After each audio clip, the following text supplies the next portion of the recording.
How's it going, everybody? In the last couple of OBS tutorial videos, we went over some basics on how to add the webcam, your microphone, some overlays, and some basics in just OBS in general. Now, before we get too far into it, we should actually go over some organizational skills that you can do in OBS, because as you stream and move on in your streaming career or broadcasting career, you're going to need to make sure that everything's really organized as you build your setup. So let's get right into OBS and talk about some organization. So as you can see, we're right where we left off before in OBS with the camera behind the overlay. Now, all this is looking really, really great, and it's a very good, simple setup. But as you go on in your streaming and broadcast career, you're going to add a lot more devices, audio devices, cameras, games, overlays, and things going to get messy. So it's a good idea to keep these things organized. Now, the first thing that I want to talk about on the organizational front is nested scenes. Now, nested scenes are a great way to organize your stream, as well as be able to change your camera across multiple scenes or an overlay across multiple scenes. It's a very powerful organizational method. So what we're going to do to start using nested scenes is we're going to create a new scene. And that scene, we're just going to call a whole bunch of dashes, NS, and a whole bunch of dashes. And we're going to leave that one blank. This is just indicating anything below this scene here is a nested scene and isn't really used during the stream. Everything above this nested scene indicator would be the ones that you use during stream. Just like that. So on the first nested scene that we're going to create, let's create the nested scene for our camera, because our camera is going to get used in several scenes, and it's just going to be way easier to add a scene than it is to add your camera and your microphone and then have to go through every scene and change overlays or camera shape or any of that. It's much easier to do it just in one scene and have it transfer across all the different scenes. So we're going to add one more scene, and we're going to call that NS camera. Well, we'll call it NS my camera, just in case in the future you want to bring in other people's cameras into OBS.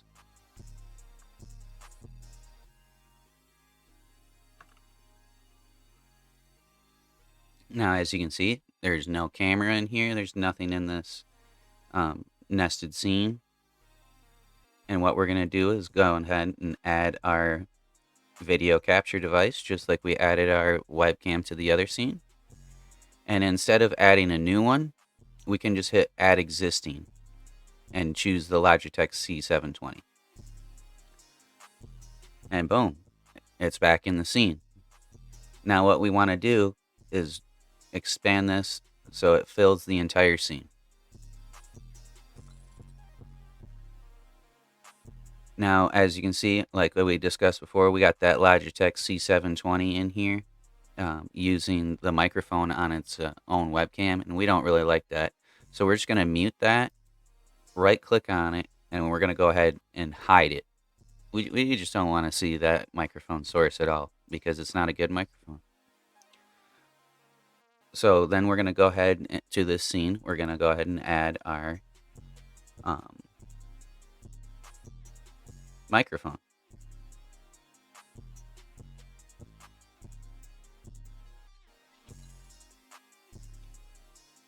And now we're going to go ahead and add our microphone to this scene as well. And that would be audio input capture. And then we go ahead and, since we already added our mic to a different scene, we can go ahead and choose my mic and hit OK. And now you can see we have both the camera and my microphone in this scene. And this is a very basic setup of a nested scene for your camera. Now, if we go back to, let's say, our in-game scene here, and instead of having our camera and our microphone in here separately like this. We'll go ahead and click on those, and we'll just go ahead and remove them. You just press the delete key on your keyboard, or right click and click remove, and we'll just take those right out.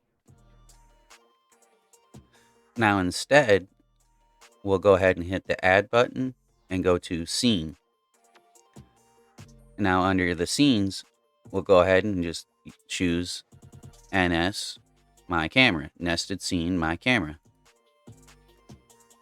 And boom, now my camera's in there and my microphone's in there, as you can see. But it's bigger than everything and it's above everything. So we're going to go ahead and drag this down, just like we sized down the web camera. And as you can see, it's still above everything. So we'll go ahead and drag this below the New World in-game overlay. And now we're back where we started. And as you can see, our sources are much more organized. Now, here's the cool thing about it. If we go to just talking, you can see our camera is supposed to be in this big black space here, but it's not. So we can just go to add, scene, NS my camera, excuse me. And we can do the same thing. Drag this down a little bit. Pull this down below the overlay.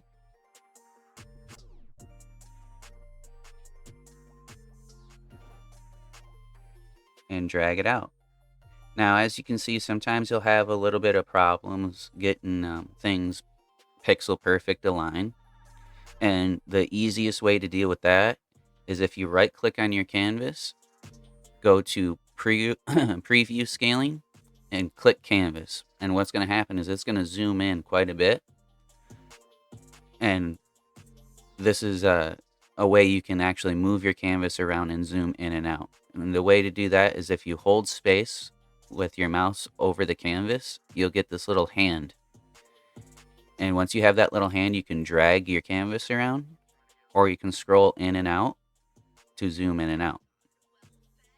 This makes it much easier to align things.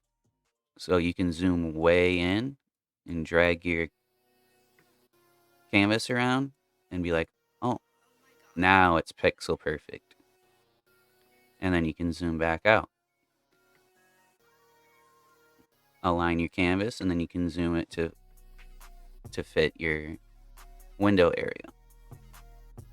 And that's one really good handy tip that you should remember, is the space and zoom in and out.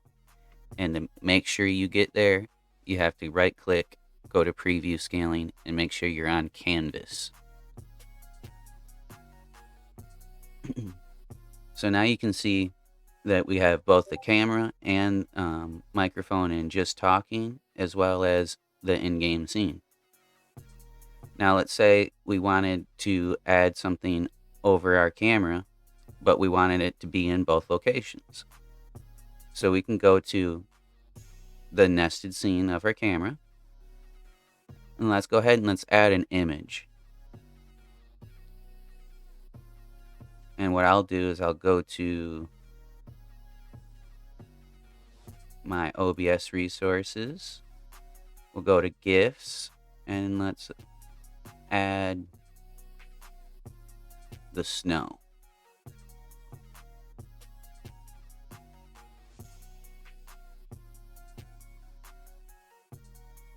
And as you can see, that it went up there in the corner there.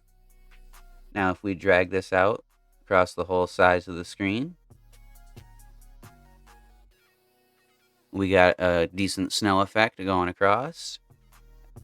And if we go to in-game, you'll see that snow is happening in the in-game scene, as well as the just talking scene.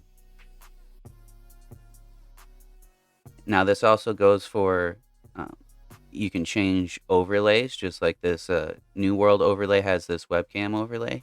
Instead of having this in your in-game scene, you can actually have your overlay in your nested scene, so that no matter what scene your webcam's in, you have your overlay.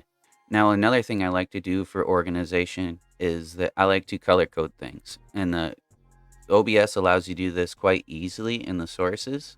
So if we go to our in-game scene here, I like to right click on, let's say, the games folder, and we're going to go ahead and set this color to green. So anything in the games folder is going to be green, and you can easily spot that in your OBS sources versus going through a ton of sources and be like, where it is, where is it, where is it?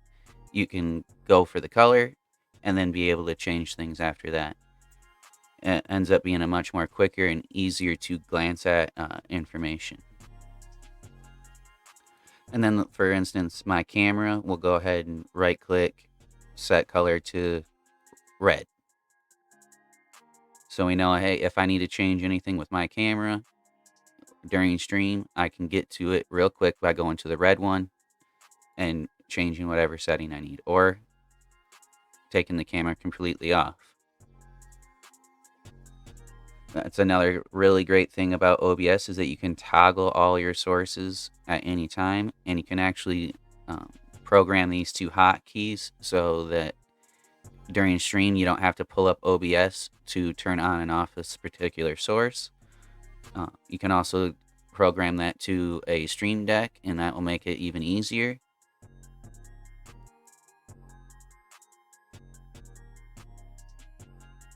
Now for overlays, I like to make those blue,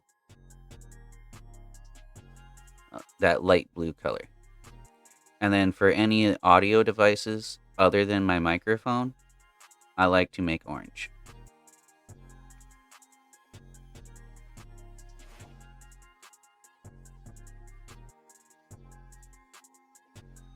So this way you can color code things in your brain and get some muscle memory down and be able to change things on the fly without having to search through them on a bunch of different sources. Because like I said, as your streaming career grows and as your broadcasting career grows, this is going to get a lot more sources and complicated things in your sources area. Now, the only thing about the color coding the sources is that the color coding of the source doesn't carry out through the different scenes. So if we go to our just talking scene, you'll notice my camera and the overlay, they're not color coded. So if we go to it, we'll have to go to it and color code each scene. So if we go back, we got the light blue and red for my camera and overlay. And if we go back to just talking, we have light blue and red. This way everything stays consistent and organized, because eventually you will lose track of things. There's so many different settings and things that you can do in OBS. It's very, very prevalent to stay organized. Thanks for coming by the video and learning some more about OBS. Like I said, it's very prevalent that you remain organized while following tutorials and while growing your broadcasting and streaming setup, because it can get out of hand. And this is one of the best ways to do it, is just make sure that you name everything very specifically. You use nested scenes. You can use groups, and you can also color code things. And that way you can remain very, very organized and not mess anything up while you're streaming, or while you're streaming have to change a setting and don't know where it is because you're like, oh, it's in this one scene, or it's in this one source under the filters under this. It's just much, much simpler to remain organized than to reorganize. So it's a great thing to get started off on a good foot by having an organizational system, sticking to it, and growing with it. Thanks for checking out the video, and we'll see you on the next one.